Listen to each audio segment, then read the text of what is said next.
मैं अयोध्या नगर बोल रहा हूं। मेरा नाम अयोध्या इसलिए पड़ा क्योंकि मुझे युद्ध में ना तो कभी पराजित किया जा सका और ना ही किया जा सकेगा। वेदों में मुझे ईश्वर की नगरी कहा गया है और मेरी संपन्नता की तुलना स्वर्ग से की गई है। आदिकाल से मैं पवित्र सरयू नदी के तट पर 12 योजन लंबाई और 3 योजन चौड़ाई में बसा था।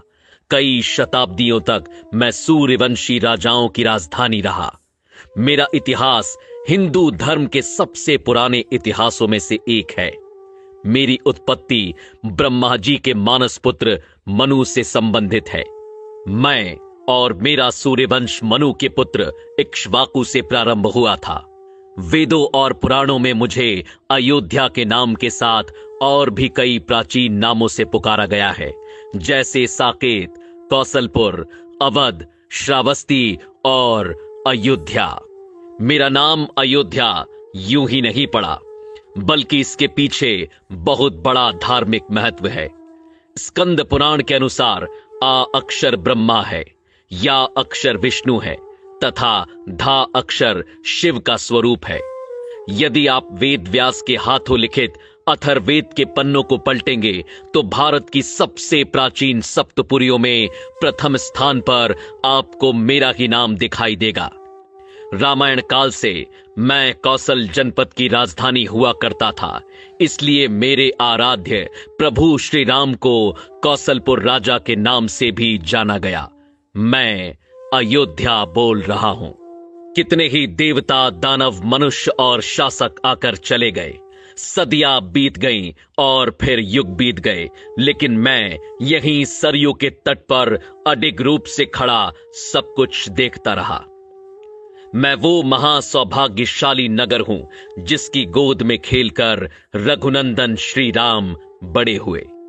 वो जन्मभूमि जहां मेरे आराध्य रामलला ने पहली किलकारी की, वो दशरथ महल जहां मेरे प्रभु का बचपन बीता, वो वन मार्ग जहां से गुजरकर रामचंद्र जी गुरु वशिष्ठ के साथ गुरुकुल गए, वो अवधपुरी जहां से श्री राम की भव्य बारात निकली थी, वो कनक महल जो महारानी कैकई ने सीता जी को मुंह दिखाई पर भेंट किया था, वो सरयू का किनारा जहां श्री राम और मां सीता ने पहली होली खेली, वो हनुमानगढ़ी जहां हनुमान जी ने कई वर्षों तक रहकर अयोध्या की रक्षा की, वो राम की पैड़ी जहां खड़े होकर राम लक्ष्मण ने संसार के सारे तीर्थ स्थानों के एक साथ दर्शन किए, वो सहस्त्रधारा घाट जहां लक्ष्मण जी ने अपनी देह त्यागी और शेषनाग के रूप में दिखाई दिए, वो गुप्तार घाट जहां स्वयं मेरे प्रभु श्री राम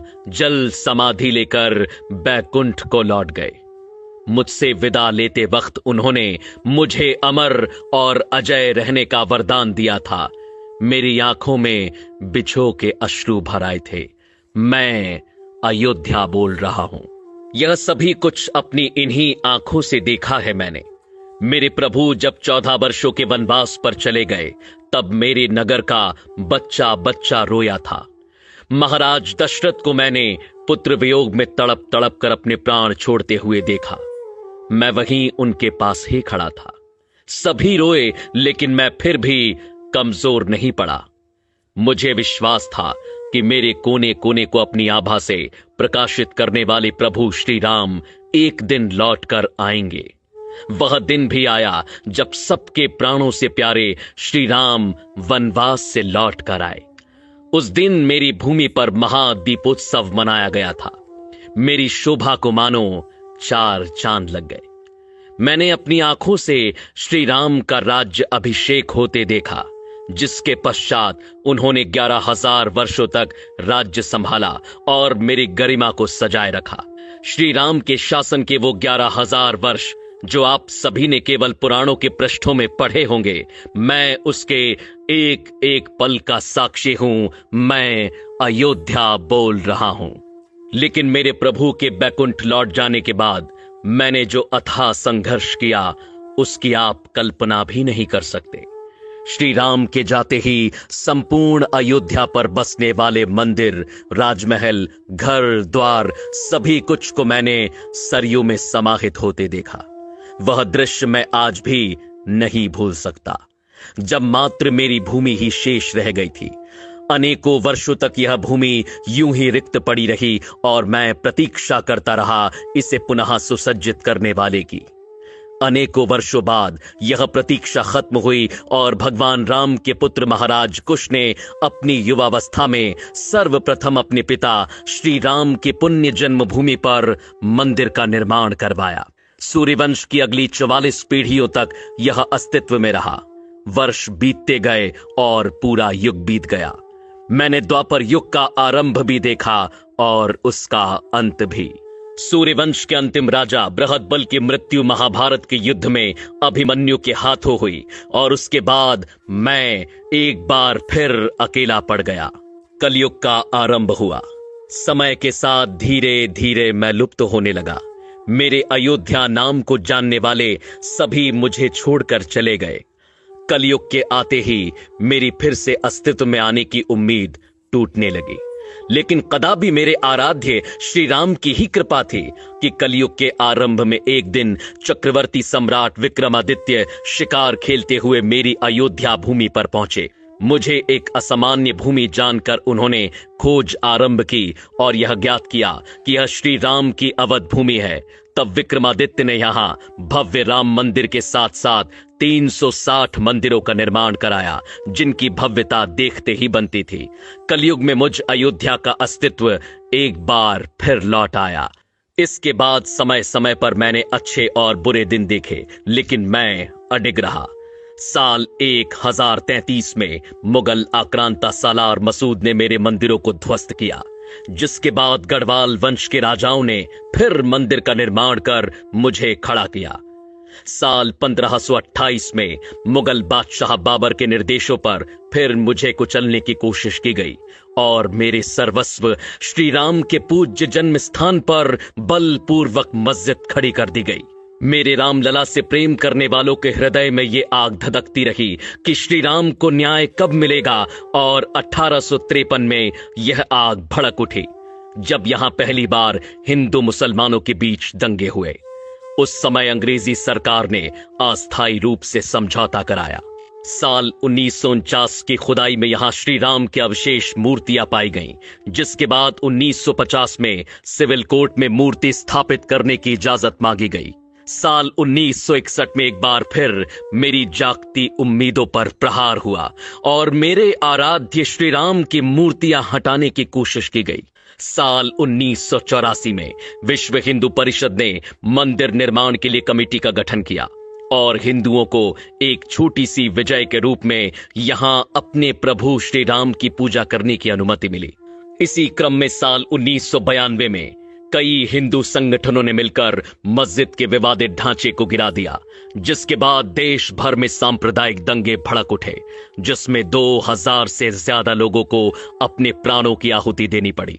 साल बीतते गए, अदालत की सुनवाई जारी रही, अर्जियां लगती रहीं, तारीखें मिलती रहीं, लड़ाई लड़ने वाले चेहरे भी बदलते गए, लेकिन इन सब के बीच मैं अयोध्या डटकर खड़ा रहा, इस उम्मीद के साथ कि यह मेरे प्रभु श्री राम की भूमि है जो कोई नहीं छीन सकता। आखिरकार बहुत लंबी प्रतीक्षा के बाद साल 2019 में इस लड़ाई में पहली विजय मिली, जिससे मेरा रोम रोम खिल उठा जब सुप्रीम कोर्ट ने मेरे प्रभु श्री राम के पक्ष में फैसला सुनाया और 2.77 एकड़ भूमि के हिस्से को मेरे रामलला के लिए लौटाया। साल 2020 में श्री राम मंदिर का भव्य भूमि पूजन कार्यक्रम आयोजित किया गया, जो मेरी दूसरी विजय के रूप में मुझे प्राप्त हुआ, और मेरी तीसरी और अंतिम विजय आज सभी के सामने है, जब साल 2024 में एक अद्वितीय और भव्य मंदिर निर्माण के बाद स्थायी रूप से मेरे सर्वस्व श्री राम की प्राण प्रतिष्ठा होने जा रही है, जिसकी एक झलक देखने के लिए हर कोई लालायित है। मैं अयोध्या बोल रहा हूं। आज मैं ऐसा महसूस कर रहा हूं मानो मेरी युगों युगों की तपस्या सिद्ध होने जा रही है। मैं नहीं जानता कि आप में से किसे ये सारी बातें सत्य लगती हैं और किसे केवल एक कल्पना, लेकिन मैं वो अयोध्या हूं जिसने अपनी आंखों से इन सभी दृश्यों को देखा है। युगों युगों से इस कठिन समय को मैंने जिया है, और मुझसे बेहतर भला ये कौन जानता है कि लोग आते जाते रहेंगे, युग बदलते रहेंगे, लेकिन मेरे आराध्य श्री राम हर युग में हैं, हर काल में हैं, हर घड़ी में हैं, दृश्य और अदृश्य दोनों रूप से सदैव यहां उपस्थित रहेंगे। और मेरे उस मंगल भवन के दरबार में देर हो सकती है, लेकिन अंधेर नहीं। जय जय श्री राम। अगर आपको यह वीडियो पसंद आया तो इसे शेयर करना ना भूलें।